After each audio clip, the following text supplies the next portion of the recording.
Welcome back, ballers, to another episode of Knowledge Pays on the Ball Don't Lie channel. Thank you for joining. Please make sure to hit that like and subscribe on your way in or on your way out. Really appreciate the support. This video is dedicated to those that are interested in the occult knowledge of gematria, symbolism, colors, etc., to where knowledge can really pay off in the world of sports betting. As a disclaimer, this is not designed to encourage people to gamble. Everyone has their own prerogative when it comes to those decisions.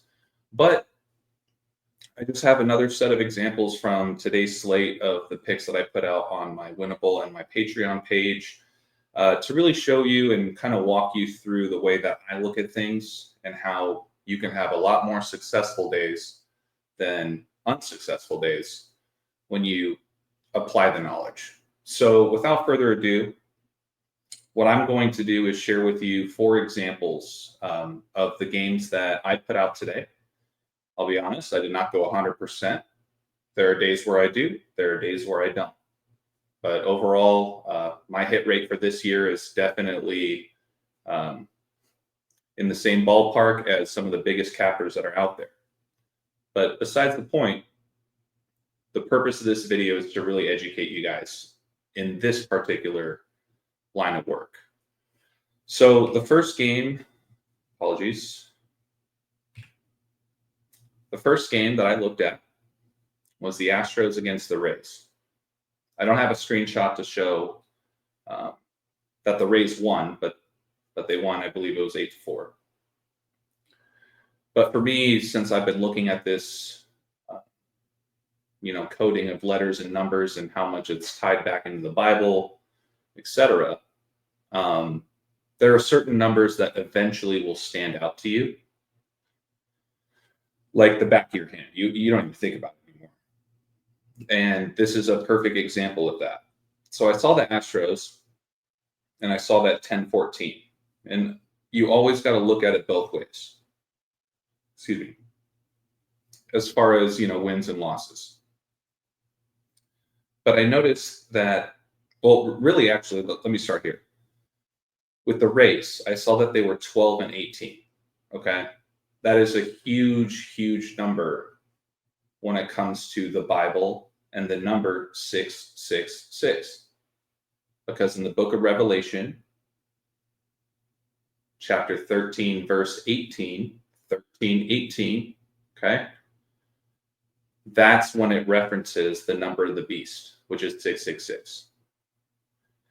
So we see this play out a lot when it actually has a chance to hit, okay? I'm not saying that 13:18 is all over the place. I'm saying that when you can get ahead of a game and see that a team has the potential to hit this particular number, I lean in very heavily to that.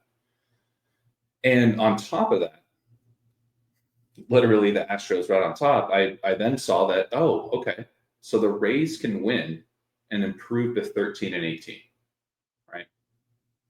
And if that happens, the Astros would drop to 10-14 away, right? We're talking about home and away records right here. Sorry, guys, I'm just checking my mic. So that's what happened. And the 10 and 15 matters because once again, I knew the significance of the number 115. And in numerology, for those that don't know, 0 doesn't really hold any value. So you can break that down to 114 and then turning into 115, if that makes sense. And so for me, it's that simple if you understand where these numbers are coming from, I guess is my point. I think to most people, it's probably like, what? No, this makes no sense. If I can once again break it down very simply, Revelation 13:18 states, this calls for wisdom. Wisdom. Let the one who has understanding calculate the number of the beast, for it is the number of a man, and his number is 666.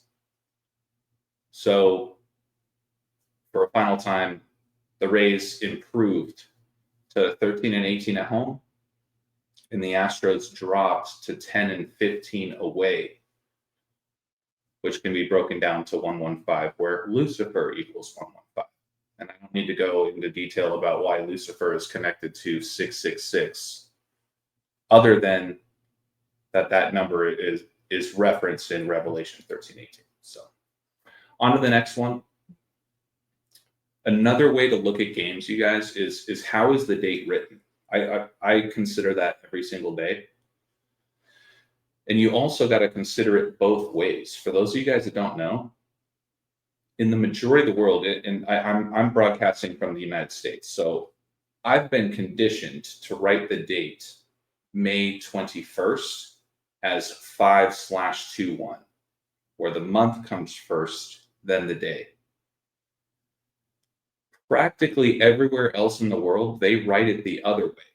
So that's really important to keep in mind. So it's an anagram of the area code I live in, but my point is it can be written 5/21. That's one way to look at it. Another way to look at it is that it can be written like it is in most other places outside of the United States. It can be written 21/5. And I didn't have to research this. Once again, like I've been aware of what 215 means. I always think of Philadelphia because I know that it is the 215 area code. So anytime I see a 215 and it's related to any Philadelphia team, I'm looking into that for sure. But you got, I'll take this. So look at the bottom. On ESPN, before I even pulled up the game, I was like 215. Are the Phillies playing? Let me pull it up. Oh, they are playing. You got to be kidding me. Look at the money line on that. Minus 215. Sometimes it really is that simple, you guys. Once again, these are numerical rituals, and it's not just numbers. So far, the examples I've shared have been numbers, but I have more to share with you, which will blow your mind. But 215 is the Philadelphia area code. Yes, the Rockies suck. Let's be honest, they're awful. So the reason why they're minus 215, for those that don't understand betting, I'm just going to say that Philly was heavily favored in this game. Meaning you're not going to win as much money back as what you put in, but maybe I'll make a decode or a broadcast on kind of how that works. But anyways, there you go. I mean, the Phillies won 9-5. Yeah, 9-5 tonight. And once again, sometimes it is that simple. 215, the Philly area code on 215. Now we're going to get into the more complex coding where the symbolism and the colors and things intertwine. So the next game that I looked at, you guys, was the Mets and the Red Sox. And the reason I did that is because another part of how I look at games as far as trying to get ahead of where the professional or collegiate sports world is going with this, you guys would be surprised how often national holidays coincide with certain games based off of how they're related to it symbolically. So here's the latest example, May 21st. By the way, just so you guys know, I usually use nationalholiday.com. That's kind of my primary source. I want to say there's another website out there, but I noticed that they don't post as many of the national holidays that are out there. So that's why I reference nationaltoday.com for this particular part of the research. So I noticed today, Eat More Fruits and Vegetables Day. You guys, go back to my live stream with Rambo yesterday, and I was just talking about the Big Apple. And then Rambo elaborates on Minneapolis, now fighting to hopefully get to the finals to maybe play the Knicks and the Big Apple. But they choked the Knicks choked tonight. And we'll touch on that in a minute. I'll explain why. But Eat More Fruits Day, right? With this whole apple theme that I've recently been talking about, I immediately think of an apple. I think most people would. And sure enough, as soon as I saw that, I looked and I was like, okay, are any New York teams playing today?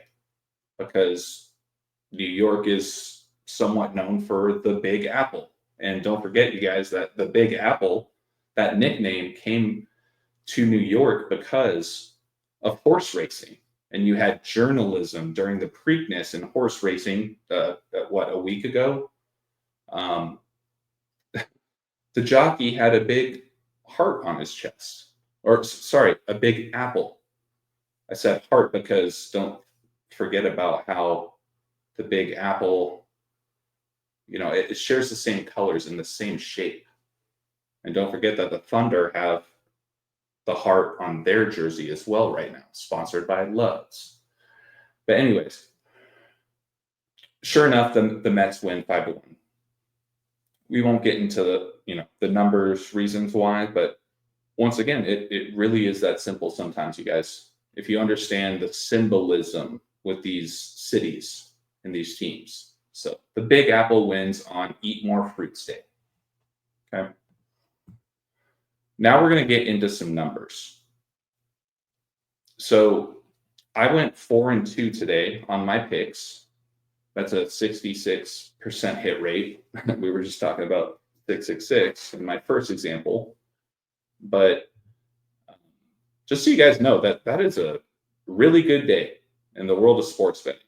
The whole idea is to win more than you lose.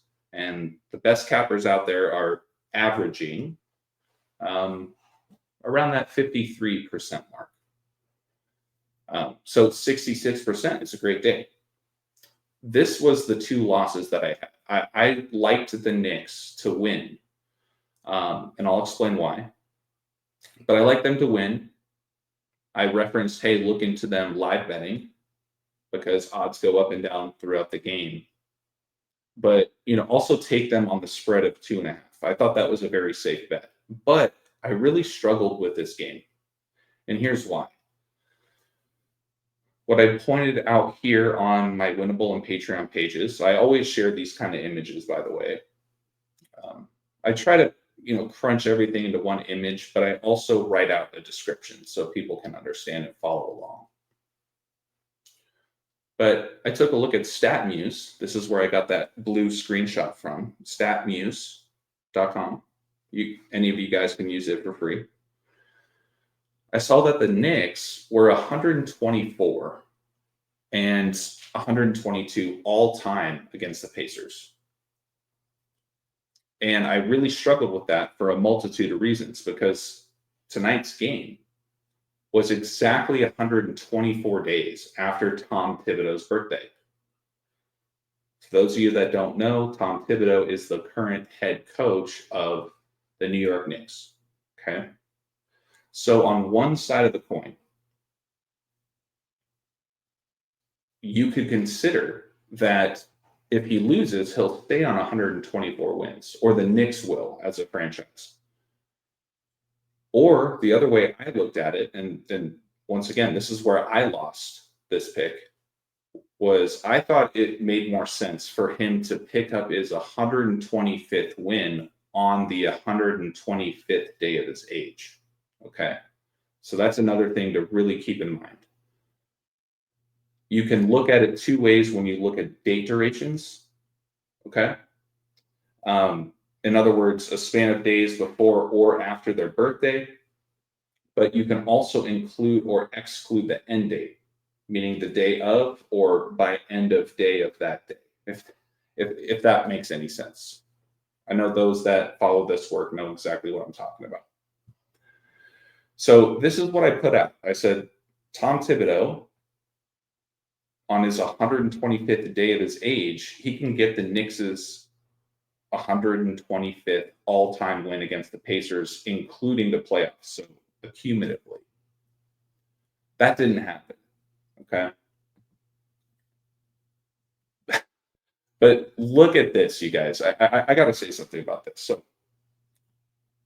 So when I was perplexed here, I actually called Rambo. So I want to shout out Rambo right now. Most brilliant mind I think I know. So I'm so blessed to be connected with him.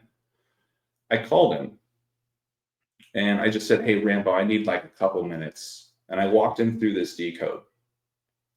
And he really started reminding me about the 125 themes and the 25 themes related to the year 2025 and time, right? And we started then talking about Times Square, but there's so much more to it, you guys. I would strongly encourage that you guys sign up on Rambo's Patreon page, patreon.com/the truth codes. And for $5 a month, you guys are going to get everything that Rambo focuses on and shares to his community. So we were talking about the 125s, and ultimately we thought it made a lot of sense to lean Knicks because of this time thing. Because he explained to me that time travel equals 125 in ordinal. I don't have a screenshot for it, but I believe it was also time capsule, if I'm not mistaken, also equals 125. Simplest cipher. A is 1, B is 2, C is 3. Okay, you add that up, 125. So that's why I leaned Knicks. Okay, I was wrong. All cappers are. But literally hours ago, before I put out this post and the notes and everything, we were talking about this 125. And I saw that the Knicks were up by, I don't know, 8 or 9 points with about 7 or 8 minutes to go. And just so you know, that might sound like a comfortable lead, but not even close. So sure enough, after the 125 that I was talking about with Rambo, what are the odds that the Knicks and the Pacers go into overtime, both scoring 125 points? You got to be kidding me, man. Wow. That's just further proof to show that Rambo has been on the 125s and he knows that the 125s were going to be a big deal in this game. I just went the wrong direction because of what I explained. So, but what I also shared with Rambo, and really what I want to share with you guys, is that the Knicks and the Knicks and the Pacers, they've had a rivalry for quite a while. And I think the most notorious years of the rivalry was when Reggie Miller beat the New York Knicks. The Hicks versus the Knicks. That's literally what they were saying at the time.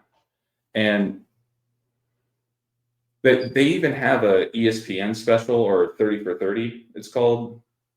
And it's titled Reggie Miller versus the New York Knicks. If you guys like basketball or sports, go check it out. It's an interesting story.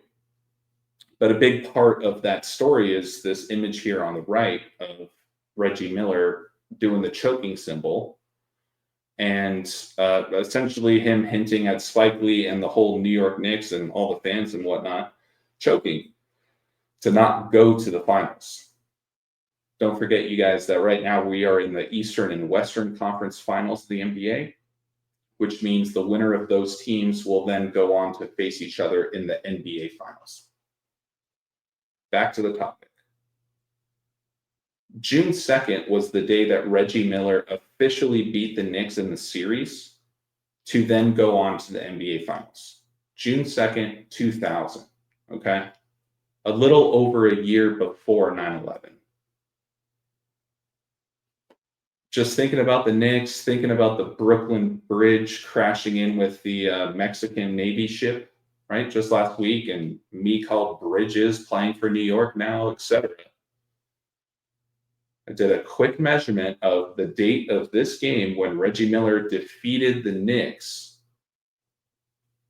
on June 2nd, 2000. You measure from that date to today's game, tonight's game, 9,119 days later.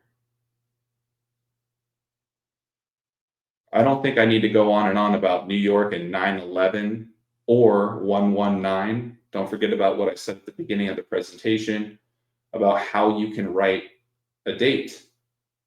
September 11th, 2001 can be written 9/11 in the United States.